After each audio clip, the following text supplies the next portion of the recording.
예, 주님, 우리의 찬양을 주의 병에 담으소서. 찬송가 303장으로 하나님께 찬양 올려드리겠습니다.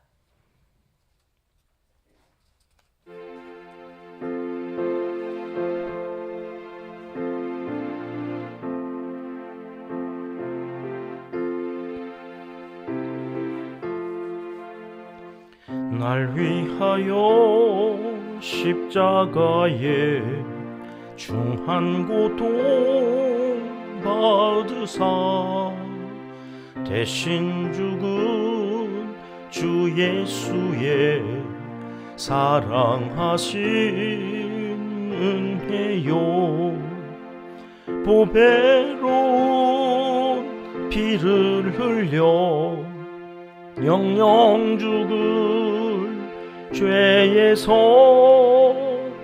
구속함을 받은 우리 어찌 찬양 안 할까.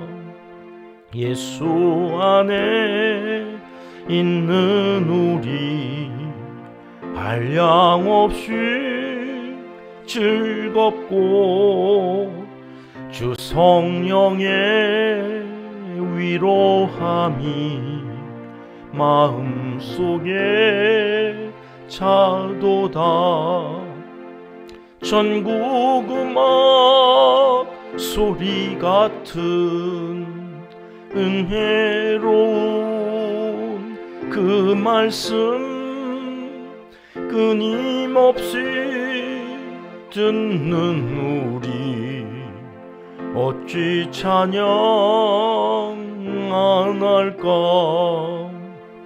이 세상에 모진 풍파 쉬지 않고 불어도 주님 안에 보호받는 우리 마음 편하다. 늘 깨어서 기도하고 저 천국을 바라며 주님만을 기다리니 어찌 찬양 안 할까. 아멘. 주님, 우리의 기도를 주의 병에 담으소서. 기도문으로 함께 기도하시겠습니다. 참 좋으신 우리 아버지 하나님, 또 하루를 선물로 받아 이 새벽 한결같은 믿음으로 기도의 자리 지키게 하시고 하나님을 높여 찬양하며 하루를 시작하게 하시니 진심으로 감사드립니다. 건강을 주셔서 감사합니다. 믿음을 선물로 주시고 기도하는 사명 맡겨주셔서 잘 감당하게 하심도 감사합니다. 기도하면 들으시는 줄 믿고 기도의 제목 가지고 나와 첫 시간을 드릴 때 하나님의 나라가 든든히 세워지며 우리의 마음이 평안을 얻고 기도가 응답될 것이란 소망을 가지고 담대하게 또 하루를 살아가게 하심도 감사합니다. 매일매일 우리의 입술에 감사가 넘치게 하시고 감사하는 마음에 기적이 일어나 지난날엔 생각할 수도 없었던 놀라운 일들을 경험하게 하시고 복된 시간을 살아가게 역사하여 주시옵소서. 이제 이틀 남은 수능 시험에 우리 수험생 자녀손들이 마무리를 잘 할 수 있도록 지혜와 명철을 더하여 주시옵소서.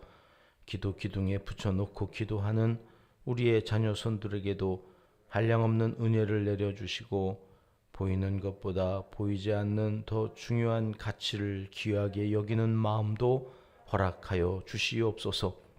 한 해의 끝자락에 와 있습니다. 시작이 있으면 끝이 있다는 진리를 더 깊이 묵상하며 장차 주님 오실 그날을 위하여 거룩하고 성실하게 살아가는 믿음을 더하여 주시기도 강청하옵나이다.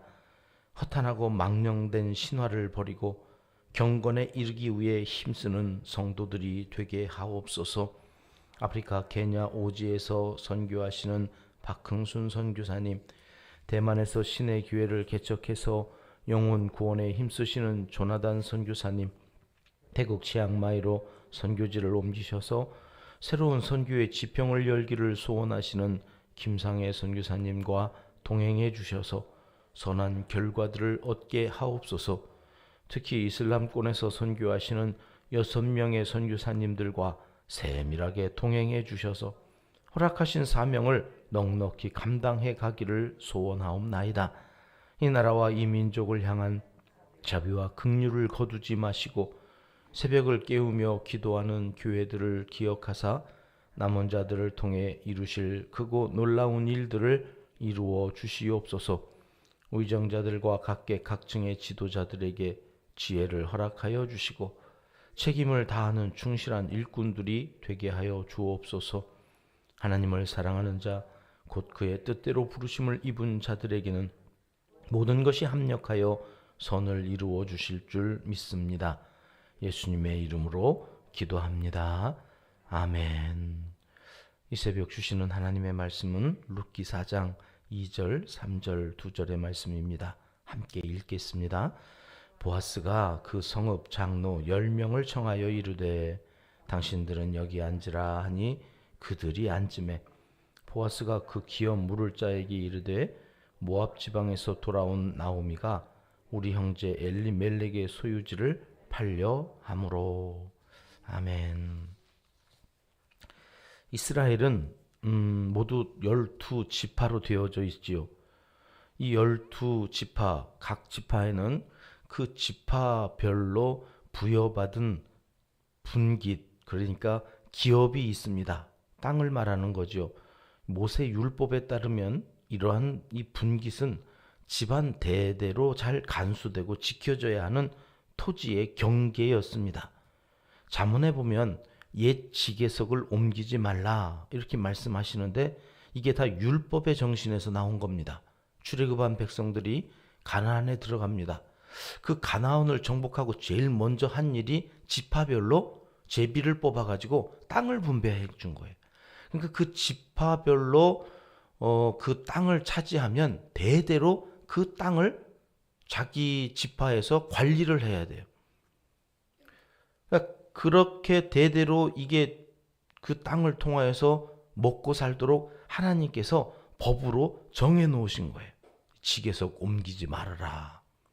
그러니까 12지파의 분명한 그 경계선 안에서 그 지파별로 아들, 딸 이렇게 다 물려주게 되어져 있는 이 땅이 시간이 지나면서 점점 허물어지기 시작한 거예요. 왜 부지런한 사람은 밭에서 소출이 좀 더 많았을 거고 게으른 사람들은 농사를 망쳐서 먹을 게 없게 되어지죠. 그것뿐이겠어요? 자연재해가 있어가지고 가뭄, 질병, 전쟁 이런 것들로 인해서 소출이 없어지기도 하죠. 그러면 먹고는 살아야 되니까 어떻게 하겠어요? 땅을 담보로 해서 곡식을 구워와야 되고 그러고도 이게 안 되면 심지어는 미가서를 보니까 막 자식까지 노예로 팔아가지고 먹고 살려고 했던 그런 일들이 이제 생겨나게 된 겁니다. 그런데 자식도 없어요. 그러니까 기업 물려줄 사람이 없는 일도 생기는 거죠.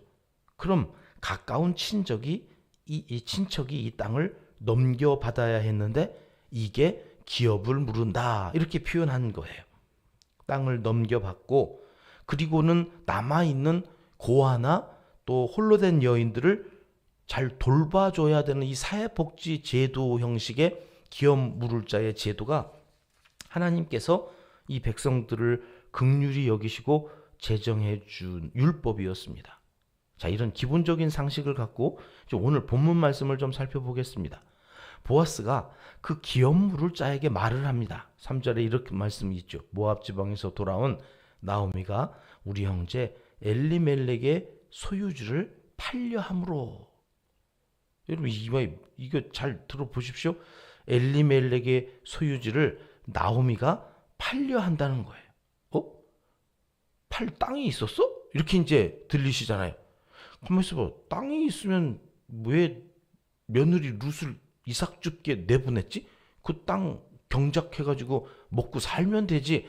이게 이런 생각이 드시지 않습니까?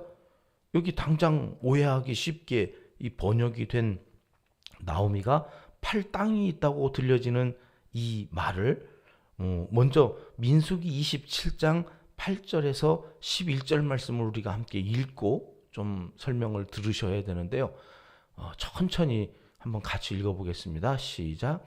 너는 이스라엘 자손에게 말하여 이르기를 사람이 죽고 아들이 없으면 그의 기업을 그의 딸에게 돌릴 것이요. 자, 아들이 없으면 누구에게 주라고요? 그 땅을? 딸에게 주라고 그랬잖아요. 자, 9절로 갈게요. 시작. 딸도 없으면 그의 기업을 그의 형제에게 줄 것이요. 형제도 없으면 그의 기업을 그의 아버지의 형제에게 줄 것이요. 11절. 그의 아버지의 형제도 없으면 그의 기업을 가장 가까운 친족에게 주어 받게 할지니라 하고, 나 여호와가 너 모세에게 명령한 대로 이스라엘 자손에게 판결의 규례가 되게 할지니라. 판결의 규례. 하나님께서 이걸 가지고 판단을 해라. 그런데 읽다 보니까 딸도 있고 뭐 형제도 있고 심지어 형제가 없으면 아버지의 형제에게까지도 하고, 그분들도 다 돌아가셔서 안 계시면 누구한테 하라는 거예요? 가까운 친족. 그래서 지금 가까운 친족을 찾았더니 보아스보다 그 가까운 친족이 하나 더 있는데 어제 살펴봤죠? 이름이 뭐라고요? 예, 없어요. 아무개씨, 모씨예요. 모씨. 궁금해요. 이게 누구지? 아무개라고. 이 사람이 더 가까워서 이제 그 사람과 보아스가 판결의 규례를 따라서 누가 더 가까운지, 그리고 그 사람이 이걸 물을 건지 말 건지 증인들을 세워서 해야 되는데, 증인은 몇 명이면 된다고요? 두세 사람. 근데 지금 보아스는 몇 명을 모아놨어요, 장로님들? 10분을 모셔다 놓고 10분을. 그래서 어제 그 10분 모으느라고 얼마나 발이 땀이 나도록 여기저기 가서 사정사정해서 모셔왔을까. 그런 이제 안타까운 그 룻을 안타까워하는 보아스의 마음까지 우리가 읽어보면서, 우리 주님도 우리가 기도하면 바쁘시다, 바빠지신다. 그제 주일날에는 얼마나 바쁘셨던지 무리를 걸어와 버리셨다니까요. 배 타고 오셔야 이게 정상적인 건데 너무 급하니까 무리를 걸어와 버려. 저는 이게 무슨 말인가 했더니 주님이 그렇게 급하셨구나. 오늘 또 여러분 어떤 기도 제목, 새로운 또 기도 제목을 가지고 성전에 오르셨습니까? 오늘 또 영상으로 예배를 드리시는 우리 은평가족 여러분, 어떤 소원을 갖고 말씀을 들으시면서 하나님 앞에 기도하실 것입니까? 여러분, 우리가 기도할 때 보아스의 마음이 이렇게 급했던 것처럼 우리 주님도 중보기도 하시느라고 바빠지신다. 그러면 막 짜증이 날까요? 또 나왔네? 또 와서 또 바쁘게 하네? 막 이러면서 이렇게 막 짜증을 내실까요? 아니요. 행복해 하세요. 내가 내 사랑하는 내 자녀들을 위해서 할 수 있는 일이 있어서, 뭔가 할 수 있어서 너무나 행복해 하세요. 오늘 또 그 주님을 행복해 하시는 여러분들을 주님의 이름으로 또한 축복합니다. 자, 그래서 봤더니 부인은 있어요, 없어요? 그 쭉 이야기 되어진 말씀 속에 남편이 죽었어요. 딸한테도 주고 뭐 아들한테도 주고 그 형제들한테까지 다 주라고 그랬는데, 여기 그 남편의 아내에게 땅 줘라 하는 말이 있어요, 없어요? 없어요. 제가 아무리 찾아봐도 제 아내한테 갈 땅은 없어요. 아들한테도 주고 딸한테도 주라고 그랬는데 왜 아내한테는 주라고 하지 않으셨을까? 설명은 없어요. 그러나 대신 이 시대에 그래서 남편 없이 홀로 사는 그 여인에 대한 사회복지 제도가, 그 홀로 된 여인에게 대한 지대한 관심이 법적인 그런 장치로 마련되어져 있었던 게 기업 물을 짜인 거예요. 그 기업을 물어서 그 사람이 그 땅을 경작하면서 누구를 돌봐라? 죽은 그 사람의 아내를 돌봐라. 이게 법이에요, 법. 그래서 이 보아스가 지금 나오미가 그 땅의 소유권이 있기라도 한 듯 팔려고 한다, 이렇게 말을 해가지고 좀 헷갈리는데, 히브리어 성경어를 보니까 이 팔다라는 말이 마카르라고 하는 동사였거든요. 마카르라고 하는 말은 보통 팔다, 무엇을 매매하다 이런 뜻으로 성경에 많이 쓰였는데, 특별히 이상하게 이 사사기에서만 여러 번 마카르라고 하는 말이 책임 혹은 권리를 넘겨주다라고 하는 의미로 쓰여졌어요. 그러니까 이 사사시대는 어떤 시대라고요? 지가 왕이에요.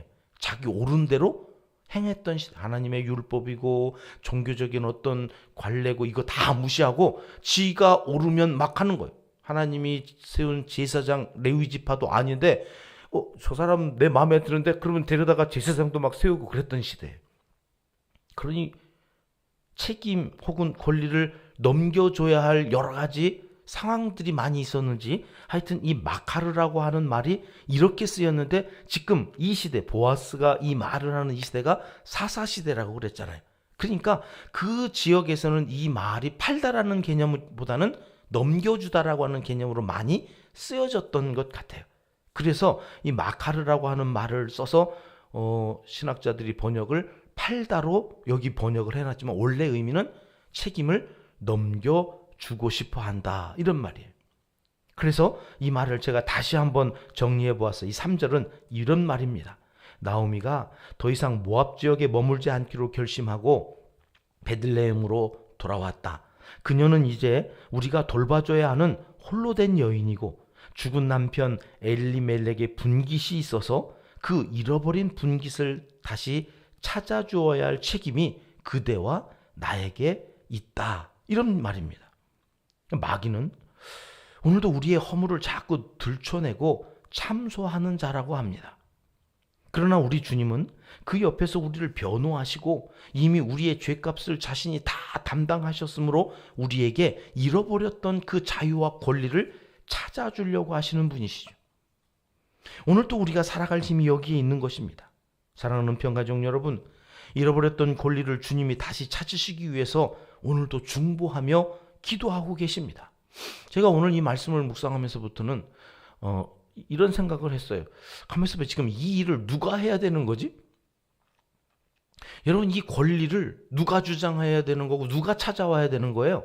나오미하고 룻이. 처음에는 그래서 보아스의 발치에 가서 룻이 누웠잖아요. 왜요? 그 권리 찾으려고 그런 거예요. 기업 물을 권리가 우리에게 있어서 그 친족 중에 보아스가 있으니까 가서 찾아와야 되겠다. 근데 보아스가 이것을 알고부터는 이제는 이 권리를 누가 찾으려고 그래요? 룻이 찾으려고 그래요? 나오미가 찾으려고 그래요? 아니요. 장로들을 불러 모으고 더 가까운 친족을 찾아가서 이 권리를 찾겠다고 하는 분이 누구예요? 보아스예요. 여러분, 우리가 우리의 권리를 찾겠다고 뭘 하지 않아도 돼요. 이미 예수 그리스도께서 그 모든 것을 찾겠다고 목숨까지 내어놓고 십자가에 달려 죽으시면서 자유와 권리를 우리에게 이양해 주셨어요. 그것도 못 누리고 있으니까 오늘 또 기도하시면서 중보하고 계신 거예요. 참 자유를 갖고 살게 해주세요. 하나님, 나를 믿고 내 안에서 살아가는 그리스도인들이 오늘 또 그 그리스도인들 하나님의 자녀가 되는 권세를 주었는데 그 권세를 갖고 살게 해주세요. 마치 그 권세가 없는 것처럼 빌빌거리고 낙심하고 좌절하고 근심하면서 불평하고 원망하면서 살지 않고 오늘 또 참 자유함 속에서 감사가 넘치는 삶을 살도록 하나님 그 권리를 오늘 또 저들에게 허락해 주세요. 이렇게 기도하신단 말이죠. 보아스가 안 해도 될 일을 하는 것처럼 사실은 우리 주님도 안 하셔도 될 일을 하시는 거예요. 왜요? 사랑 때문에. 우리를 사랑하셔서. 여러분, 그 사랑에 띄어서 오늘 또 살아가는 거예요. 담대하게. 그 은혜, 하나님의 헤세드 앞에서 너무 낙심하거나 그래서 절망하지 말아야 합니다. 조금은 용기를 좀 회복하시고 오늘 새벽에는 힘을 조금 더 내셨으면 좋겠습니다. 그리고 여러분이 연세가 어떻게 되었든지 간에 여러분, 옛날 같았으면 벌써 죽었을 나이지만 안 죽는다니까요. 오늘의 문제는 뭐예요? 안 죽어요. 안 죽어. 100살을 살지 120살을 살지 그렇게 한번 생각해 보세요. 앞으로도 30년이 더 남았을지 40년이 더 남았을지. 와, 여러분 지금 가지고 있는 그 비전, 그 꿈보다 한 단계 더 업그레이드 시켜도 돼요. 뭔가 지금부터라도 하자. 제가 만났던 최고령 93세의 할아버지는 영어를 공부하다가 그것도 안 죽고 살아있어서 상담 공부하겠다고 오셨다니까요. 아니, 어르신 어떻게 오셨어요? 안 죽어. 자기는 60 은퇴하면 죽을 줄 알고 아무것도 안 하고 있었대요. 그런데 93세가 돼서도 안 죽어서 뭘 할까? 이제는 다음 세대에 상담이라도 해주면서 꿈과 희망을 줘야 되겠다 싶어서 공부를 왔다고 제가 충격을 먹었던 적이 있어요. 여러분, 비전을 업그레이드 하셔야 됩니다. 그분이 우리에게 주신 권리입니다. 그래서 그것을 위해서 기도하시고 알차게 준비해 갈 때에 하나님께서 나를 또 어떻게 쓰셔서 이 은평교회 그리고 하나님 나라에 귀하게 쓸지를 여러분 조금 더 깊이 기도하시면서 오늘 하루를 살아가실 수 있으시기를 주님의 이름으로 축복합니다. 보아스의 이 수고가 헛되지 않을 것입니다. 우리가 믿고 기도하며 기다릴 때에 이 일을 성취하실 그 주님이 우리의 기대를 저부르지 않을 것을 믿으시고 오늘 하루도 약속 믿고 세상으로 담대히 나아가는 하나님의 사람들이 되시길 하나님은 이 새벽 간절히 원하시고 계십니다. 기도하겠습니다. 하나님 아버지, 사랑 때문에 수고를 아끼지 아니하시는 그 보아스를 통해서 그리스도의 사랑을 다시 확인합니다. 이 새벽 그 사랑에 잇대어 기대와 소망을 품고 용기 백배하여 삶의 자리로 나아가 승전가를 부르며 또 하루를 잘 살아가게 도와주시옵소서. 특별히 수험생 자녀손들을 살펴주시길 기도합니다. 주님이 내 편이 되셔서 다 잘 될 것이라 믿고 힘있게 수능을 잘 준비하며 오늘 밤에 저들 한 사람 한 사람을 집 앞까지 신방하며 기도하고 오겠사오니 주님 동행하여 주시고 주의 천사를 그 집에 세우셔서 악한 영이 틈타지 않게 하시고 평안한 밤 단잠 자고 시험장에 잘 들어가 자기들의 실력을 10분 발휘하고 나올 수 있도록 주님 동행하여 주시옵소서. 예수님의 이름으로 기도드리옵나이다. 아멘. 주님 가르쳐 주신 기도입니다. 하늘에 계신 우리 아버지, 아버지의 이름을 거룩하게 하시며 아버지의 나라가 오게 하시며 아버지의 뜻이 하늘에서와 같이 땅에서도 이루어지게 하소서. 오늘 우리에게 일용할 양식을 주시고 우리가 우리에게 잘못한 사람을 용서하여 준 것 같이 우리 죄를 용서하여 주시고 우리를 시험에 빠지지 않게 하시고 악에서 구하소서. 나라와 권능과 영광이 영원히 아버지의 것입니다. 아멘. 자유롭게 기도하시겠습니다.